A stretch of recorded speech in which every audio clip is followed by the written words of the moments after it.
When you were talking to Sean, I was talking to him and I saw that you're awfully close. I understand what the fuck is that? Why should you close to Sean like that? Oh, your property strong, tie am, secure am, lock am with key, throw the key inside ocean. Yes. Because I was like, I just remembered like me doing it to my ex a lot of times. Why are you always like this? Why are you always jealous? Everybody I speak to. Wanni has taken it upon herself to make sure that nobody tries to play with her man, because you can't be doing that. You can't be being up close and personal with her man. No, you don't do that over here. That's not how we roll in this Lagos. This way, like, I will have some conversations because they are making me now point out things that I don't need to point out. Hi guys, welcome to the channel. My name is Philomina Moses Lawson. If you're seeing me for the very first time, you're welcome. Thank you so much for being here. Please go ahead and hit the subscribe button. We're trying to get 50K. If you're a regular viewer, I love you so much. Now let us talk. So, you guys, you know that Onyeka and Sean, they've been friends from time immemorial. We know right from week 1. However, in recent times, especially since Onyeka and Ozzy started separating from their bestie-ship, you know, Onyeka started spending more time with Sean, and you know, talk to Suj here, talk to Tofa there, but especially Sean, right? She speaks to him, they have conversations. Even the whole period where Wanni and Sean were not talking, Sean and Onyeka spent most of that day together.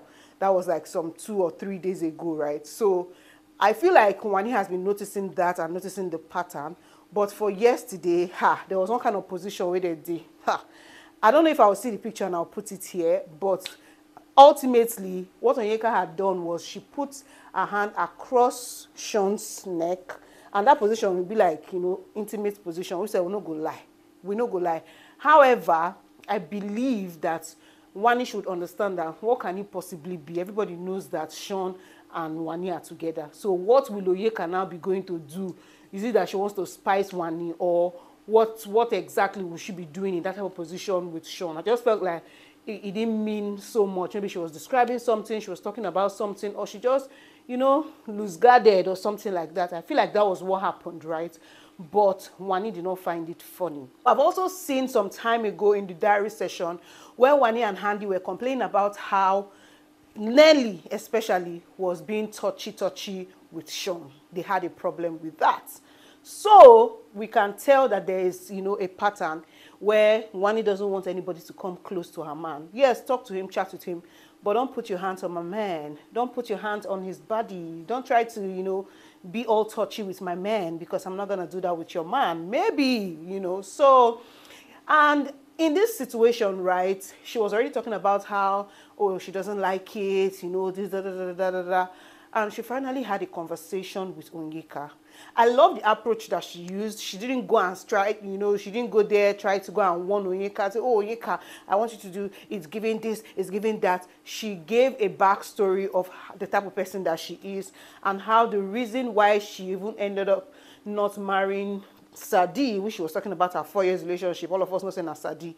You know, the reason why they didn't get married is because of this jealousy thing, that she knows that she can be extreme with her jealousy, because her ex-boyfriend kept telling her that, why do you always feel jealous when I get close with anybody, like just anybody, you are always jealous, you know.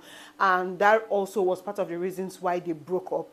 And now again it's happening, and you know, she's beginning to, you know, introspect, check herself and everything, that the position that Onyeka was with Sean, that, you know, it made her feel some type of way.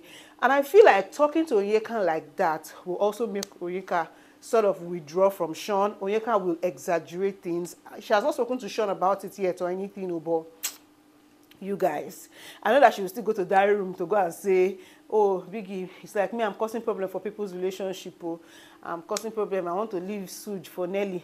I also want to leave Sean now for Wanni. It turns out that anytime I play with them, there's a problem. I know that that's how Onyeka will feel. Because at the end of the day, especially her intentions towards Sean and Suj is actually really, really clear. I feel so that she was not trying to spite anybody. Neither does she, you know, have feelings for any of these guys. They are just her guys, and she, you know, blends well and rolls well with them. But anyways, Wanni cleared her, and, you know, there's no issue in the camp.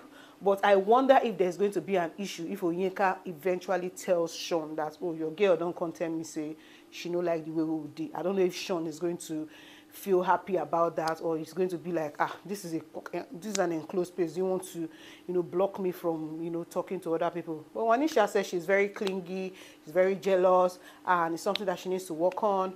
But besides her ex-boyfriend of 4 years, she has not been so close to anybody else than Sean.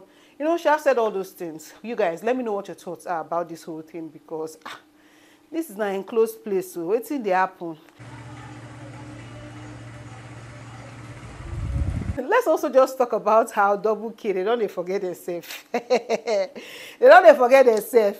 You guys, see, you are seeing dancing video. No, don't worry. Focus on Kelly Ray and Cassia. You get me? Kelly Ray, they balance. Cassia hand, they back of his head and his ear.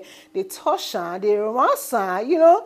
Things just they go on for there. And I'm like, in the public, people are coming out now, even in their razor. If you see the way she did, like say she did grind down with a busy body, they realize. I say, on a soon of they the same group. Why they can't follow the man they realize? Are you people coming out? What's going on with you too? But I love to see it. I love it. I love it for them. And yeah, it won't be maybe. At this point, they've tried. This is the 4th week. I expect them that if they can get to the half of the show, which is going to be the 5th week, like just halfway through, and then they come out or something. Not say they are married, but, just start being all close up, lovey-dovey and all that. I won't mind. I actually will not mind, but I would love to see it. Well, they are still trying. They are still trying. Another thing that I wanted to talk about in this video is about Chinwe. Relationships mature. When the relationship matures, it is not the same way that it was when it just started. Contrary to what a lot of people are saying on the internet, I watched the whole conversation that Chinwe and Zion had, and it was not Zion who came and told Chinwe that he wants some space. It was Chinwe who started making a big deal out of nothing. Like, they were just sitting in the dining, and she just started, she feels like he's disconnected from her. She feels like he doesn't love her as much. She feels like, they are not so much like the way it used to be. She feels like she feels like if he doesn't want it, then let them just be friends. There's no need for them to be in a relationship. And then she's suffering emotionally. She doesn't feel like she's being catered to or catered for emotionally.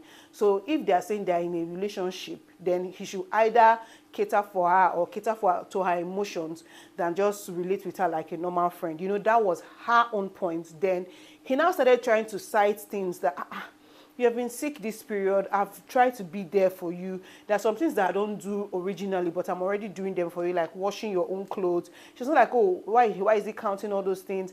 Has she not been the one washing their clothes? Why is he bringing that? He said, no, I'm not even trying to point out things I'm doing.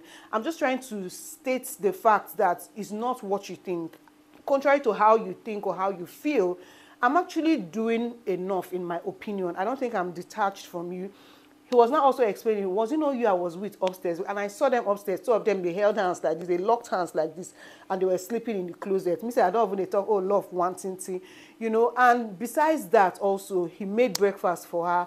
She was now just talking about how I beg that all those things don't count, that she feels like they are detached, that he knows that her love language is physical touch, and he has not been catering to that aspect for her, because at the end of the day, anybody can just make breakfast for her. Oh, you're not feeling fine? Okay, let me make breakfast for you. Washing of clothes is nothing to her. She doesn't really, act of service is not her thing.